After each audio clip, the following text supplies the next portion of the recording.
Magandang hapon po sa ating lahat. Narito ang weather update sa araw ng Sabado, July 27, 2024. Meron pa rin tayong low pressure area na binabantayan dito sa loob ng ating Philippine Area of Responsibility at ito'y huling namataan sa line 770 km east ng Butuan City, Agusan del Norte. Sa ngayon naman, mababa naman yung tsansa nito na maging isang ganap na bagyo within the next 24 hours. Pero kung makikita po natin, ito po ay nasa karagatan pa rin po. Kaya hindi natin inaalis ang posibilidad na ito ay maging isang ganap na bagyo.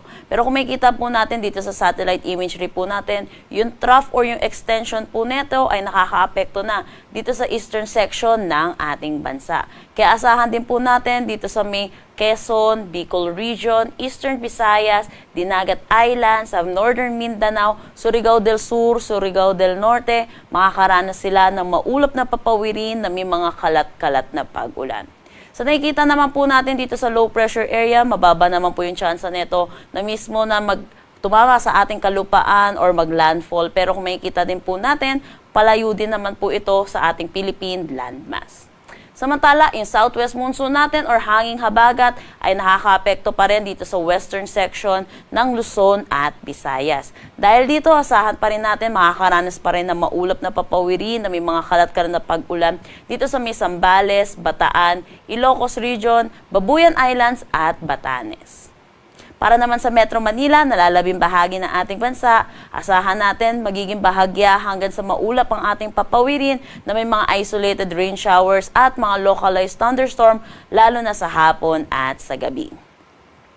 Dako naman tayo sa magiging panahon natin bukas dito sa Luzon. Kung makikita po natin, yung western section ng Northern Luzon ay patuloy pa rin makakaranas ng maulap na papawirin na may mga kalat-kalat na pag-ulan. Dulot pa rin na itong southwest monsoon or ng habagat. Pero kung makikita din po natin, yung Bicol Region, patuloy pa rin sila makakaranas ng maulap na papawirin na may mga kalat-kalat na pag-ulan. Dulot naman po ito ng trough ng low pressure area. Agwat ng temperatura for Metro Manila, 26 to 32 degrees Celsius. Lawag, 25 to 31 degrees Celsius. Tugigaraw, 24 to 33 degrees Celsius. For Baguio, asahan natin ng 23 to 18 degrees Celsius. Tagaytay, 24 to 31. Legazpi, 26 to 31 degrees Celsius.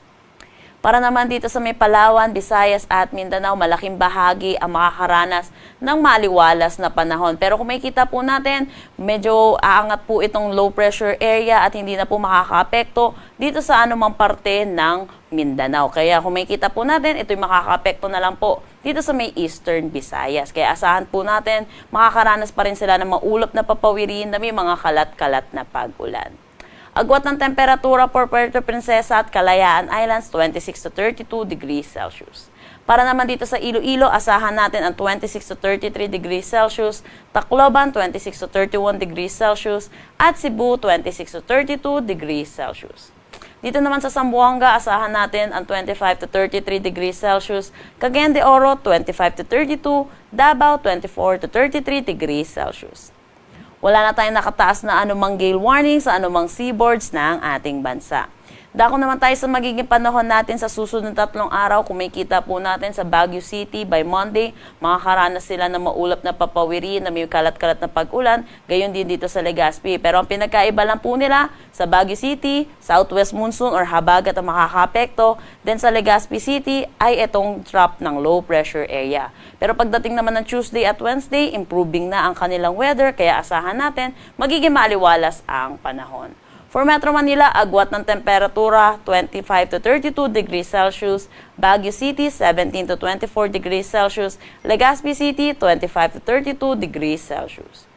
Para naman dito sa Visayas, kung makikita po natin, Tacloban City, which is eastern section ng Visayas, ay makakaranas pa rin sila ng maulap na papawirin na may mga kalat-kalat na pag-ulan. Dulot pa rin ito ng trough ng low pressure area. Pero kung makikita po natin, for Metro Cebu, Iloilo City, magiging maaliwalas sa kanila throughout the 3 days. Agwat ng temperatura for Metro Cebu, 25 to 33 degrees Celsius. Iloilo City, 25 to 33 degrees Celsius. Tacloban City, 25 to 33 degrees Celsius. Para naman sa Mindanao, kung makikita natin, throughout the 3 days, magiging maaliwalas ang kanilang panahon. Pero asahan po natin yung mga localized thunderstorm pagdating sa hapon at sa gabi.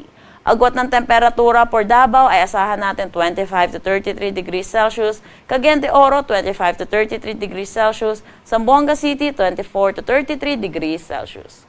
Ang sunset mamaya ay 6:27 p.m. at ang sunrise bukas ay 5:38 a.m.